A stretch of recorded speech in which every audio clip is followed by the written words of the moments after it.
जहाँ डाल डाल पर सोने की चिड़िया करती है बसेरा, वो भारत देश। वरुण आइड मैथ्स में आप लोगों का स्वागत है। आज हम लोग उपराष्ट्रपति के बारे में पढ़ेंगे। सामान्य परिचय के अंतर्गत देखते हैं। उपराष्ट्रपति का वर्णन अनुच्छेद 63 में किया गया है। क्वेश्चन ऐसे आएगा कि उपराष्ट्रपति का वर्णन किस अनुच्छेद के तहत है, तो अनुच्छेद 63। फिर दूसरा क्वेश्चन है इसमें आएगा कि वरीयता क्रम में उपराष्ट्रपति का क्रम कौन सा है, तो दूसरा। ये वरीयता क्रम क्या होता है जी? तो क्वेश्चन ऐसे आएगा कि देश में सबसे बड़ा कौन, तो राष्ट्रपति। कहा जाएगा कि दूसरे सबसे बड़ा कौन, तो उपराष्ट्रपति। तो यही होता है वरीयता क्रम होता है। ठीक है, चलिए ठीक है। अगला पॉइंट देखते हैं कि लिखा हुआ है कि यह पद, उपराष्ट्रपति का जो पद है, किस देश से प्रभावित है, किस देश से लिया गया है, तो अमेरिका के संविधान से लिया गया है। चलिए अगला पॉइंट देखते हैं कि उपराष्ट्रपति राज्यसभा का पदेन सभापति होता है। उपराष्ट्रपति राज्यसभा का पदेन सभापति होता है। तो पदेन का क्या मतलब, तो ध्यान रखेंगे कि उपराष्ट्रपति जो भी व्यक्ति बनता है तो ऑटोमेटिक राज्यसभा का सभापति बन जाता है। इसी को पदेन पद कहा जाता है। ठीक है, तो कहा जाए कि अभी राज्यसभा का सभापति कौन है, तो सबसे पहले हम जाएंगे कि उपराष्ट्रपति अभी कौन है, तो एम वेंकैया नायडू है।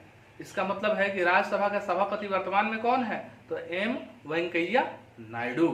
ठीक है, और ध्यान रहे इस बात का कि उपराष्ट्रपति को उपराष्ट्रपति के रूप में सैलरी नहीं मिलती है, तो किस रूप में मिलती है, तो सभापति के लिए मिलती है। यानी राज्यसभा के वे सभापति होते हैं, उसी के लिए उनको सैलरी मिलती है। उपराष्ट्रपति के रूप में उनको सैलरी नहीं मिलती है। चलिए ठीक है, आगे पॉइंट देखते हैं कि उपराष्ट्रपति राज्यसभा का पदेन सभापति होते हैं। इसका वर्णन किस अनुच्छेद में है, तो अनुच्छेद 64 में है। इसको ध्यान रखेंगे अनुच्छेद को।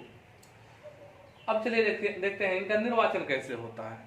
तो निर्वाचन तो अप्रत्यक्ष रूप से ही होता है। तो कौन कौन इसमें शामिल होते हैं, तो लोकसभा तथा राज्यसभा के सभी सदस्य, लोकसभा तथा राज्यसभा के सभी सदस्य। सभी सदस्य का मतलब क्या है, जो निर्वाचित सदस्य होते हैं वे भी, जो मनोनीत सदस्य होते हैं वे भी। ठीक है, तो इसमें दो ही सदन भाग लेता है, लोकसभा और राज्यसभा। अब आइए इसी संदर्भ में राष्ट्रपति वाला एक बात याद करते हैं। तो राष्ट्रपति के चुनाव में कौन भाग लेता है जी, तो उसमें भी लोकसभा, राज्यसभा और राज्य विधान परिषद के सदस्य भाग लेते हैं। लेकिन ध्यान इसमें रहे कि राष्ट्रपति के चुनाव में मनोनीत सदस्य भाग नहीं लेते हैं, इसमें मनोनीत भी शामिल होते हैं। ठीक है, क्वेश्चन आपसे पूछ दें कि राज्यसभा में राष्ट्रपति कितने व्यक्तियों को मनोनीत करता है। चलिए आप लोग इसको कमेंट में लिखेंगे। हम दो क्वेश्चन अभी पूछ लेते हैं आपसे राष्ट्रपति के बारे में। पढ़ा रहे हैं उपराष्ट्रपति, लेकिन फिर भी राष्ट्रपति के बारे में पूछ रहे हैं कि आपको याद है कि नहीं। तो चलिए क्वेश्चन यही है कि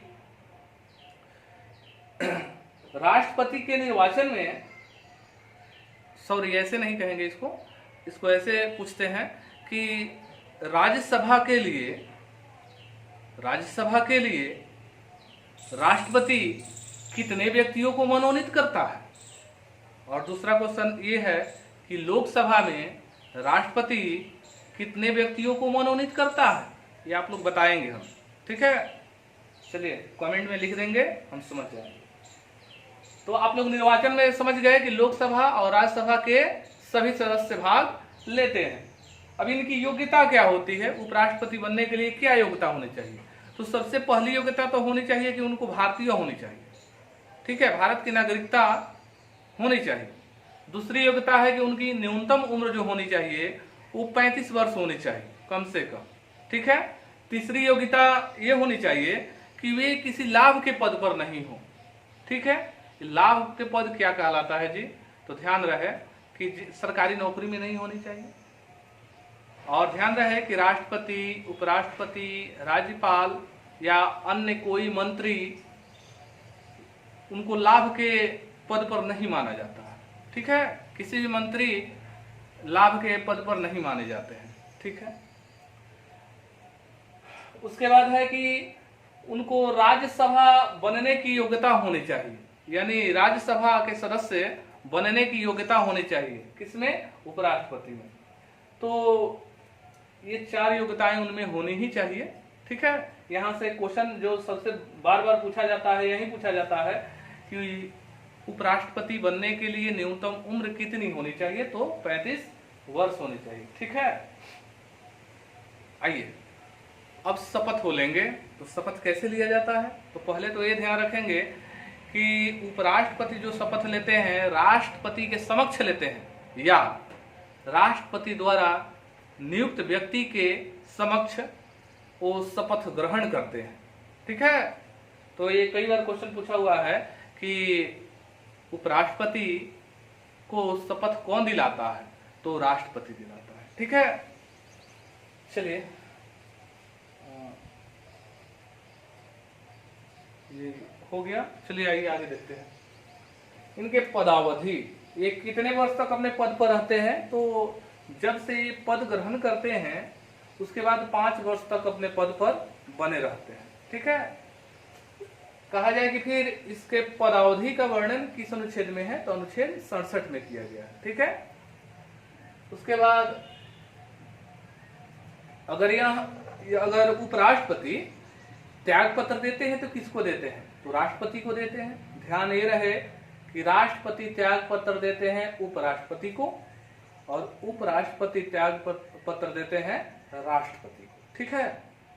आइए, उपराष्ट्रपति से संबंधित चुनावी विवाद का निपटारा कौन करता है, तो उच्चतम न्यायालय। ध्यान इस बात का भी रखना है कि राष्ट्रपति से भी संबंधित विवाद का निपटारा कौन करता है, तो सर्वोच्च न्यायालय। और उपराष्ट्रपति से संबंधित विवाद का निपटारा कौन करता है, तो सर्वोच्च न्यायालय, ठीक है। तो दोनों का सुप्रीम कोर्ट ही निपटारा करता है। चलिए अब देखिए इनके शक्ति के बारे में जानते हैं उपराष्ट्रपति के। तो यदि राष्ट्रपति का पद उसके त्याग पत्र, निष्कासन, मृत्यु या अन्य किसी भी कारण से रिक्त हो जाता है तो वह कार्यवाहक राष्ट्रपति के रूप में अधिकतम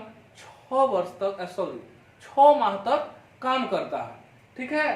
तो यदि राष्ट्रपति पद त्याग देते हैं या निष्कासन हो जाता है तो वो तो सीट खाली हो जाता है, तो उनके न रहने पर राष्ट्रपति के रूप में उपराष्ट्रपति जो काम करते हैं तो इसी को कार्यवाहक राष्ट्रपति के रूप में जाना जाता है। इसका वर्णन किस अनुच्छेद में किया गया है जी, तो अनुच्छेद 65 में किया गया है। यहाँ सबसे बड़ी बात याद रखेंगे कि कोई भी उपराष्ट्रपति कार्यवाहक राष्ट्रपति के रूप में अधिकतम कितने दिनों तक काम कर सकता है, तो 6 माह तक काम कर सकता है। उस 6 माह के अंदर चुनाव कराना अनिवार्य है, ठीक है। आइए देखते हैं कि जब उपराष्ट्रपति कार्यवाहक राष्ट्रपति के रूप में कार्य करता है तो वह राष्ट्रपति वाला ही सैलरी पाता है और अन्य सुख सुविधाएं पाता है।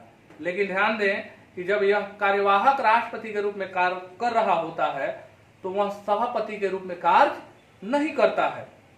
तो फिर आप कहिएगा कि तो सभापति के रूप में उस समय कौन कार्य करेगा, तो उप सभापति कार्य करेगा। कौन? उप सभापति, ठीक है। चलिए अब इनको सुविधा क्या क्या अवेलेबल है देख लेते हैं। तो इसे राज्यसभा के पदेन सभापति होने के कारण वेतन मिलता है, तो ठीक है, ये तो पहले ही हम लोग को बताया गया है कि इनको राष्ट्रपति के रूप में उपराष्ट्रपति के रूप में सैलरी नहीं मिलती है। किस रूप में मिलती है, तो राज्यसभा के ये सभापति होते हैं, इसी के बदले इनको सैलरी मिलती है। कितनी मिलती है जी, तो देखिए पहले तो 1.25 लाख था, लेकिन अब बढ़कर 4 लाख हो गया है। कितना लाख? 4 लाख। अब देखिए लिखा है कि जब यह कार्यवाहक राष्ट्रपति के रूप में कार्य करता है तो उसे राष्ट्रपति का वेतन तथा अन्य सुविधा मिलता है। तो ठीक है, ये तो पहले ही बात का वर्णन हो चुका है, तो आप लोग जानते ही हैं। चलिए ठीक है, आइए देख लेते हैं इसको कि इससे संबंधित जो अनुच्छेद है, उपराष्ट्रपति से जो संबंधित अनुच्छेद है, तो भरसक प्रयास किया गया है कि इस साइड में हम लिख दें। लिखे भी हैं लेकिन उसको फिर अलग से लिखे हैं ताकि यहाँ पर आपका ध्यान रहे और प्रत्येक अनुच्छेद को ढंग से आप देख सके। जो मुख्य मुख्य अनुच्छेद है उसी को लिखा गया है यहाँ। आइए देख लेते हैं। लिखा है कि भारत के उपराष्ट्रपति किस अनुच्छेद के तहत होते हैं? तो अनुच्छेद 63। भारत के उपराष्ट्रपति किस अनुच्छेद के तहत होते हैं? तो अनुच्छेद 63। पदेन सभापति, तो पदेन सभापति का मतलब आप लोग समझ चुके हैं, तो ध्यान रखें कि पदेन सभापति किस अनुच्छेद के तहत होते हैं? तो अनुच्छेद 64। कार्यवाहक राष्ट्रपति, अच्छा जी, कार्यवाहक राष्ट्रपति जो होते हैं किस अनुच्छेद के तहत होते हैं जी? तो अनुच्छेद 65। अब देखिए इसको फिर हम रिपीट करते हैं। 63 में राष्ट्रपति का वर्णन है, ठीक है। 64 में पदेन सभापति का वर्णन है। 65 में कार्यवाहक राष्ट्रपति का वर्णन है। फिर से एक बार देख लीजिए कि अनुच्छेद 63 में किसका वर्णन है जी? तो राष्ट्रपति का। 64 में तो पदेन सभापति का, और 65 में तो कार्यवाहक राष्ट्रपति का। संभवतः याद हो गया होगा। आइए अब अंतिम 3 याद करते हैं इसको। उपराष्ट्रपति का चुनाव का वर्णन 66 में है। उपराष्ट्रपति का चुनाव का वर्णन 66 में है। उपराष्ट्रपति का कार्यकाल का वर्णन 67 में है। उपराष्ट्रपति का कार्यकाल का वर्णन किसमें है जी? तो 67 में है। उपराष्ट्रपति का शपथ ग्रहण 69 में है। उपराष्ट्रपति का शपथ ग्रहण जो होता है 69 के अंतर्गत किया गया, 69, ठीक है। फिर से एक बार देखते हैं कि उपराष्ट्रपति का चुनाव का वर्णन अनुच्छेद 66 में, उपराष्ट्रपति का कार्यकाल का वर्णन अनुच्छेद 67 में, और उपराष्ट्रपति का शपथ ग्रहण जो है अनुच्छेद 69 में किया गया है। तो 3 और 3 6 हम लोगों को याद हो गया। इस अनुच्छेद को आप लोग ध्यान पूर्वक देखेंगे, ये क्वेश्चन पूछा जाता है, ठीक है। अब देख लीजिए कि प्रथम उपराष्ट्रपति कौन हुए थे, जान लीजिएगा। तो सर्वपल्ली राधाकृष्णन थे, ठीक है।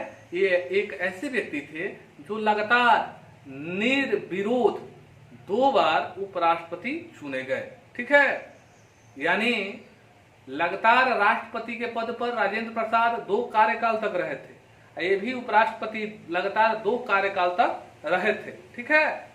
लेकिन सर्वपल्ली राधाकृष्णन क्या कि कब से कब तक रहे थे? तो 52 से 62 तक रहे थे। लेकिन 62 से 67 तक ये राष्ट्रपति भी रहे थे, सर्वपल्ली राधाकृष्णन, ठीक है।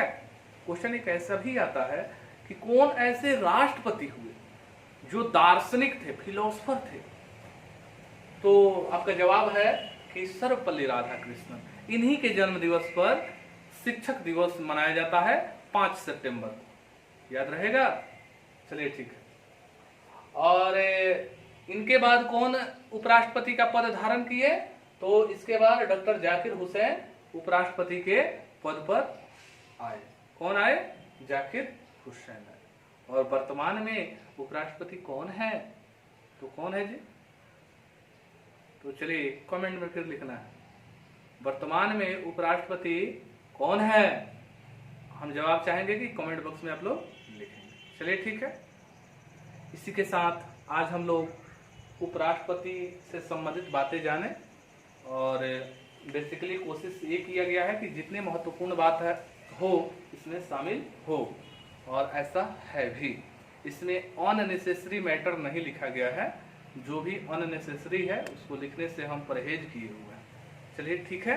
इसी के साथ हम लोग नेक्स्ट क्लास में मिलते हैं।